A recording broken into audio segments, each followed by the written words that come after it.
G7 शिखर सम्मेलन में शामिल होने के लिए पीएम मोदी पहुंचे इटली। पीएम मोदी के तीसरे कार्यकाल का पहला विदेश दौरा, बाइडेन से मुलाकात के भी आसार।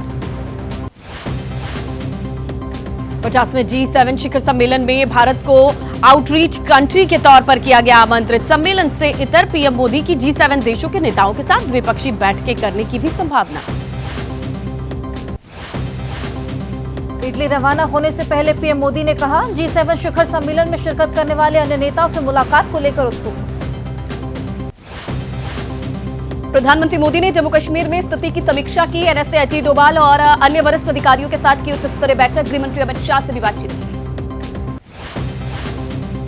जम्मू कश्मीर के डीजीपी ने दी आतंकवाद का समर्थन करने वाले लोगों को चेतावनी। पाकिस्तान पर माहौल बिगाड़ने का आरोप लगाया। कहा, भारतीय सेना दुश्मनों को देगी मुंह तोड़ जवाब। जम्मू कश्मीर के कठुआ में ग्रामीणों का दावा, स्केच में दिख रहे आरोपियों को सैदा गांव में लोगों ने देखा। लोगों से मिली सूचना के आधार पर आरोपियों की तलाश जारी। जम्मू के डोडा में दहशत फैलाने वालों का स्केच जारी। जानकारी देने वालों को 20 लाख के इनाम का ऐलान। आतंकियों की तलाश में चलाया जा रहा ऑपरेशन।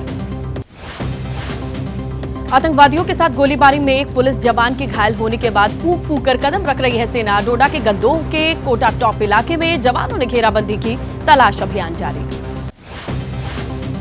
जम्मू कश्मीर के कठुआ में आतंकी हमले में शहीद हुए छिंदवाड़ा के जवान कबीर दास का पूरे सम्मान के साथ किया गया अंतिम संस्कार। सांसद और मंत्री सहित पूरे गांव ने श्रद्धांजलि। 20 जून को जम्मू कश्मीर का दौरा करेंगे प्रधानमंत्री मोदी। 21 जून को योग दिवस कार्यक्रम में हिस्सा लेंगे। तीसरी बार प्रधानमंत्री बनने के बाद पीएम मोदी की पहली आधिकारिक यात्रा। जम्मू में आतंकी हमले के खिलाफ सड़क पर उतरेंगी पीडीपी दफ्तर के बाहर विरोध प्रदर्शन। जम्मू में बीते 4 दिन में हो चुके हैं 4 आतंकी हमले। कुवैत में हुए हादसे में मारे गए लोगों की पहचान। 45 भारतीयों और फिलीपीन के 3 नागरिकों के शव शिनाख्त। हादसे में 49 विदेशी श्रमिकों की मौत, 50 लोग हुए थे घायल। कुवैत में हुए भीषण अग्निकांड में मारे गए भारतीय श्रमिकों के शवों को लेकर रवाना हुआ विशेष विमान। सबसे पहले कोची में करेगा लैंड। कुवैत में विदेशी राज्य मंत्री कीर्तिवर्धन सिंह जावेर अस्पताल में भर्ती 6 घायल भारतीयों से मुलाकात। हर संभव सहायता का आश्वासन दिया। कुवैत में केरल की स्वास्थ्य मंत्री वीना जॉर्ज। दर्दनाक हादसे में मारे गए 45 भारतीयों में केरल के 23 लोग शामिल। कुवैत में हुए भीषण हादसे के बाद से बिहार के दरभंगा के रहने वाले कालू खान लापता। परिजनों का रो रो कर बुरा हाल। परिवार का संपर्क नहीं हो पा रहा है। बुधवार रात हुई थी बातचीत। नीट गड़बड़ी से जुड़ी याचिकाओं पर आज भी सुप्रीम कोर्ट में सुनवाई। सुप्रीम कोर्ट के फैसले पर नीट छात्रों की नजर। दिल्ली में नीट छात्र आज भी सड़कों पर कर सकते हैं प्रदर्शन। परीक्षा में धांधली का आरोप लगाते हुए दोबारा परीक्षा कराने की कर रहे मांग। नीट मामले में गड़बड़ी से जुड़ी याचिकाओं की अलग अलग याचिका आज भी सुप्रीम कोर्ट में होगी। कांग्रेस संसद सत्र के दौरान उठाएगी नीट परीक्षा में धांधली का मुद्दा। मामले की उच्चतम न्यायालय की निगरानी में जांच की मांग। गौरव गोगोई ने कहा, कांग्रेस चाहती है सीबीआई जांच हो। केंद्रीय शिक्षा मंत्री धर्मेंद्र प्रधान का नीट परीक्षा को लेकर बयान। आरोपियों पर होगी सख्त कार्रवाई। परीक्षा में गड़बड़ी के कोई सबूत नहीं मिले। नीट यूजी परीक्षा को कैंसिल करने की मांग सुप्रीम कोर्ट में खारिज हो गई है। कोर्ट ने कहा कि लॉस ऑफ टाइम के कंपनसेशन के नाम पर ग्रेस मार्क्स पाने वाले जो लोग हैं उनके लिए परीक्षा होगी। 23 जून को नीट यूजी 2024 की परीक्षा का आयोजन। 1563 स्टूडेंट शामिल होंगे जिन्हें दिया गया है ग्रेस मार्क। कांग्रेस नेता खरगे ने कहा, नीट परीक्षा में केवल ग्रेस मार्क्स की समस्या नहीं थी, धांधली हुई है, पेपर लीक हुए हैं, भ्रष्टाचार हुआ, पैसे दो पेपरों का खेल जारी रहा। कांग्रेस नेता जयराम रमेश ने एक्सपोज पर लगाया आरोप। 1/3 प्रधानमंत्री की सरकार नीट विवाद और उसमें स्पष्ट रूप से हुए घोटाले से बचने की पूरी कोशिश कर रही है। नीट यूजी 2024 की परीक्षा के परिणाम को लेकर विवाद जारी है। एक्सपर्ट्स ने कहा, जिन छात्रों ने शिकायत की थी उन्हें परीक्षा देने का मौका मिला। जिन्होंने शिकायत नहीं की उनका क्या कसूर। नीट में धांधली और पेपर लीक का आरोप। विरोध में all India democratic students organisation के सदस्यों ने कोलकाता में प्रदर्शन किया। कई को हिरासत में लिया गया। नीट परीक्षा में मास कॉपिंग के मामले में अभी तक 5 आरोपी गिरफ्तार। 5 मई को हुई थी परीक्षा। पंचमहल जिले के गोधरा में साजिश का हुआ था पर्दाफाश। कांग्रेस सूत्रों का दावा, मोदी सरकार को बताया पंगु, कहा जब चाहे गिरा सकते हैं सरकार, लेकिन वर्तमान जनादेश को लेकर विपक्षी दल अपनी भूमिका निभाएंगे। 15 जुलाई से गोवा विधानसभा का मानसून सत्र होगा शुरू, 21 दिन तक चलेगा सत्र। मंत्रिमंडल ने सत्र को दी मंजूरी, सीएम प्रमोद सावंत ने कहा छोटा नहीं होगा सत्र। दिल्ली की तिहाड़ जेल में मंत्री आतिशी ने मुख्यमंत्री अरविंद केजरीवाल से मुलाकात की, पानी के मुद्दे पर चर्चा हुई है। केजरीवाल ने कहा कि किसी भी कीमत पर दिल्ली में पानी की कमी न हो। दिल्ली सरकार में मंत्री और आप नेता आतिशी ने कहा, हमने सुप्रीम कोर्ट को जानकारी दी, पानी की बर्बादी रोकने के लिए हमने क्या क्या कदम उठाए, जल संकट से निपटने के क्या कर रही है जतन, सरकार ये भी जानकारी दी। बीजेपी के नवनिर्वाचित सांसद बांसुरी स्वराज ने दिल्ली जल संकट को लेकर आम आदमी पार्टी की सरकार पर साधा निशाना, कहा इनकी नीयत ही नहीं लोगों को जल संकट से उभारना। दिल्ली में जल संकट को लेकर सियासी घमासान, चुनाव में सहयोगी कांग्रेस ने अब आप सरकार पर सवाल उठाए हैं, पानी की समस्या के लिए आप सरकार को जिम्मेदार ठहराया है। हरियाणा के मुख्यमंत्री नायब सिंह सैनी ने कहा, दिल्ली सरकार को दूसरों पर आरोप लगाने के बजाय अपनी व्यवस्थाएं दुरुस्त करनी चाहिए। पिछले 10 साल में दिल्ली सरकार ने पानी की समस्या के लिए कुछ नहीं किया। दिल्ली में जल संकट को लेकर तेज हुई राजनीति, लोकसभा चुनाव में सहयोगी कांग्रेस अब दिल्ली की सड़कों पर पानी की समस्या को लेकर करेगी प्रदर्शन, आप सरकार का विरोध करेगी। दिल्ली में पानी देने के बदले पैसे लेने वाला टैंकर का ड्राइवर एबीपी न्यूज के कैमरे में कैद हुआ, कैमरा देखकर पास की दुकान में जा छिपा आरोपी, बाद में माने कि पैसे लेकर पानी देने की बात। आज नीतीश कैबिनेट की अहम बैठक में कई फैसलों पर मुहर लग सकती है, जनहित से जुड़े बड़े फैसले लिए जा सकते हैं। लोकसभा चुनाव के बाद नीतीश सरकार की ये पहली कैबिनेट मीटिंग। पूर्णिया के रुपौली सीट पर होने वाले विधानसभा उपचुनाव को लेकर सांसद पप्पू यादव का बड़ा बयान, बोले उपचुनाव में इंडिया गठबंधन उतारे कांग्रेस का प्रत्याशी। उपेंद्र कुशवाहा की एनडीए को सलाह, कहा चुनाव हार की हो समीक्षा, लेकिन ऐसी बातें पब्लिक डोमेन में ना जाएं, इससे आपसी रिश्तों पर पड़ता है असर, विरोधी आग में घी डालने के लिए बैठे। उपेंद्र कुशवाहा के ट्वीट पर बवाल, आरजेडी प्रवक्ता मृत्युंजय तिवारी ने कहा, लाख छुपाएं उपेंद्र कुशवाहा लेकिन सच नहीं छुपेगा, एनडीए का असली चेहरा सबके सामने आ गया।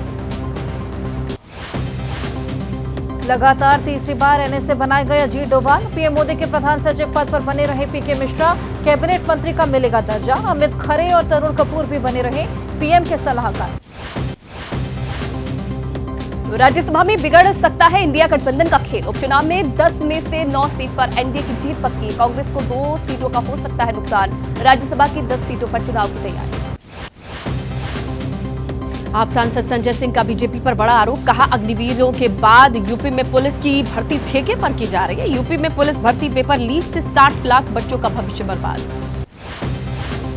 एआईएमआईएम प्रमुख असदुद्दीन ओवैसी का आरएसएस पर बड़ा हमला, बोले नतीजों के बाद मुल्क के कई हिस्सों में मुसलमानों पर हो रहे हमले, क्या संघ परिवार मुसलमानों से बदला ले रहा।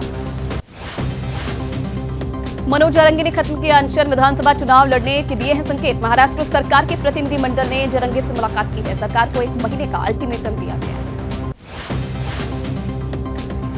खाने पीने की चीजों की बढ़ती कीमतों को लेकर कांग्रेस का मोदी सरकार पर हमला, जयराम रमेश का बीजेपी पर तंज, कहा कि मोदी है तो महंगाई है, महंगाई जैसे संकट का पीएम के पास कोई समाधान नहीं। लोकसभा चुनाव में मिली हार को लेकर मुंबई में बीजेपी नेताओं की बैठक, डिप्टी सीएम देवेंद्र फडणवीस, प्रदेश अध्यक्ष चंद्रशेखर बावनकुले और मुंबई बीजेपी अध्यक्ष आशीष शेलार होंगे शामिल।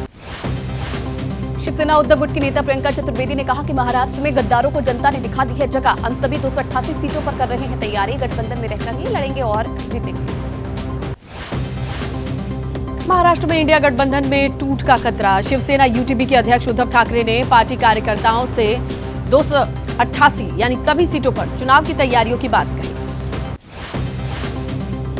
लोकसभा चुनाव में महाराष्ट्र में बीजेपी को लगे झटके के बाद राज ठाकरे का बड़ा फैसला, विधानसभा चुनाव अकेले लड़ेगी एमएनएस, महायुति में नहीं होगी शामिल, 200 से 250 सीट पर चुनाव लड़ने की तैयारी। लोकसभा चुनाव खत्म होते ही विधानसभा चुनाव के लिए एक्टिव हुई बीजेपी, हिमाचल, उत्तराखंड और एमपी उपचुनाव के लिए जारी की उम्मीदवारों की लिस्ट, 7 राज्यों की 13 विधानसभा सीटों पर। महाराष्ट्र के उप मुख्यमंत्री अजित पवार की पत्नी सुनेत्रा पवार ने राज्यसभा के लिए दाखिल किया नामांकन, एनसीपी अजित गुट के सांसद प्रफुल्ल पटेल के इस्तीफे के बाद खाली हुई सीट। महाराष्ट्र के मंत्री छगन भुजबल ने कहा कि हमने सर्वसम्मति से सुनेत्रा पवार को राज्यसभा सीट देने का फैसला किया। बोले, फैसले से परेशान नहीं, मैं खुद भी जानना चाहता था राज्यसभा। चुनावी हार को लेकर बीजेपी नेता नवनीत राणा का बयान। बोले, हार कर भी हम जीत गए हैं चुनाव, क्योंकि प्रधानमंत्री मोदी ने तीसरी बार देश के प्रधानमंत्री पद की शपथ ली। हार की समीक्षा करें। दिल्ली में 22 जून को जीएसटी परिषद की बैठक होगी। ऑनलाइन गेमिंग पर लगने वाले टैक्स की समीक्षा कर सकती हैं वित्त मंत्री निर्मला सीतारमण। जीएसटी परिषद की ये 53वीं बैठक है। गोरखपुर में संघ प्रमुख मोहन भागवत के दौरे का तीसरा दिन आज 18 से 40 साल के युवाओं को बौद्धिक सत्र में संदेश देंगे संघ प्रमुख मोहन भागवत। सीएम योगी और संघ प्रमुख मोहन भागवत की मुलाकात हो सकती है। 5 दिन के गोरखपुर दौरे पर है संघ प्रमुख मोहन भागवत। लोकसभा चुनाव में यूपी के निराशाजनक प्रदर्शन पर भी चर्चा हो सकती है। बकरीद पर सड़क पर नहीं होगी नमाज। सीएम योगी ने बैठक में अधिकारियों को दिए निर्देश। कानून व्यवस्था, श्रद्धालुओं की सुविधा के संबंध में अधिकारियों के साथ बैठक हुई। रंगदारी मामले में सांसद पप्पू यादव को मिली जमानत। पप्पू यादव ने कोर्ट के फैसले का स्वागत करते हुए कहा, उन्हें न्यायपालिका पर पूरा भरोसा। आरोपों को बताया बदनाम करने की साजिश। छत्तीसगढ़ के बलौदा बाजार में हुए सतनामी समाज के हिंसक प्रदर्शन और डीएम दफ्तर में आगजनी की घटना को लेकर सियासत तेज। बलौदा बाजार के कलेक्टर केएल चौहान और एसपी सदानंद का तबादला। कथावाचक प्रदीप मिश्रा पर राधा रानी पर अभद्र टिप्पणी का आरोप। ब्रजवासियों को धने का सुर कहे जाने पर संतों ने इसका विरोध किया। प्रदीप मिश्रा के सामाजिक बहिष्कार की मांग की। उज्जैन में राधा रानी को लेकर कथावाचक प्रदीप मिश्रा और प्रेमानंद महाराज के बीच वाक युद्ध। महामंडलेश्वर शैलेंद्र आनंद महाराज और संत अवधेशपुरी महाराज ने कहा, दोनों ही अपनी जगह सही। वकील एपी सिंह का सनसनीखेज दावा। सीमा हैदर के बच्चों को बेचना चाहते हैं गुलाम, कर रहा मेंटल टॉर्चर। पाकिस्तान की बर्नी ट्रस्ट सचिन और सीमा के खिलाफ रच रही साजिश। नागपुर के धमना में विस्फोटक बनाने वाली फैक्ट्री में ब्लास्ट करी 5 लोगों की मौत और 5 लोग घायल। मुश्किल में कर्नाटक के पूर्व केस मुख्यमंत्री बीएस येदियुरप्पा। बेंगलुरु कोर्ट ने जारी किया गैर जमानती वारंट। 17 साल की नाबालिग लड़की के यौन उत्पीड़न का आरोप। येदियुरप्पा मामले में पीड़ित पक्ष के वकील ने कहा, पॉक्सो मामले में जारी किया गैर जमानती वारंट, ये पूरी तरह प्राइवेट केस। पॉक्सो मामले में पूर्व सीएम बीएस येदियुरप्पा को गिरफ्तार करने की तैयारी है। येदियुरप्पा ने कर्नाटक हाईकोर्ट में लगाई है अंतरिम जमानत याचिका। आज होगी सुनवाई। झारखंड के पूर्व मुख्यमंत्री हेमंत सोरेन की जमानत याचिका। झारखंड उच्च न्यायालय ने जमानत याचिका पर फैसला सुरक्षित रखा। स्वाति मालीवाल से मारपीट से जुड़ा मामला। विभव कुमार की न्यायिक हिरासत आज होगी खत्म। 30 हजारी कोर्ट में किया जाएगा पेश। विभव कुमार ने जमानत के लिए किया दिल्ली हाईकोर्ट का रुख। आज हो सकती है सुनवाई। 13 मई को मुख्यमंत्री के आधिकारिक आवास पर स्वाति मालीवाल से बातचीत करने का आरोप। लखनऊ में बदमाशों के हौसले बुलंद। आईटी चौराहे के पास दुकानों में चोरी की कोशिश। सीसीटीवी फुटेज में दिखे। लखनऊ में चल रही नकली खाद बनाने की फैक्ट्री का खुलासा। एसटीएफ ने भंडाफोड़ किया। भारी मात्रा में नकली खाद बनाने के उपकरण सामान मिले। 3 लोग गिरफ्तार। ग्रेटर नोएडा में 2 गांजा तस्कर लग्जरी कार के साथ गिरफ्तार। पुलिस ने भारी मात्रा में गांजा किया बरामद। करीब 22 लाख रुपए बताई जा रही गांजे की कीमत। दिल्ली के चांदनी चौक में आग से करीब 50 दुकानें जलकर खाक। मौके पर पहुंची थी दमकल की 40 गाड़ी। मौसम विभाग ने जारी किया ऑरेंज अलर्ट की चेतावनी। दिल्ली समेत उत्तर भारत के लिए 18 जून तक अलर्ट। लोगों को बगैर किसी काम के घर से बाहर नहीं निकलने की सलाह दी गई। हीट वेव से 1-2 दिन तक उत्तराखंड के लोगों को राहत नहीं। आईएमडी वैज्ञानिक विक्रम सिंह ने कहा, 2 दिनों तक तापमान में थोड़ी कमी संभव। 18 जून से हो सकती है बारिश। हीट वेव की चपेट में आ रहे सड़कों पर दौड़ रहे वाहन। प्रयागराज में स्कूटी ओवरहीट होकर 2 लोग बचे।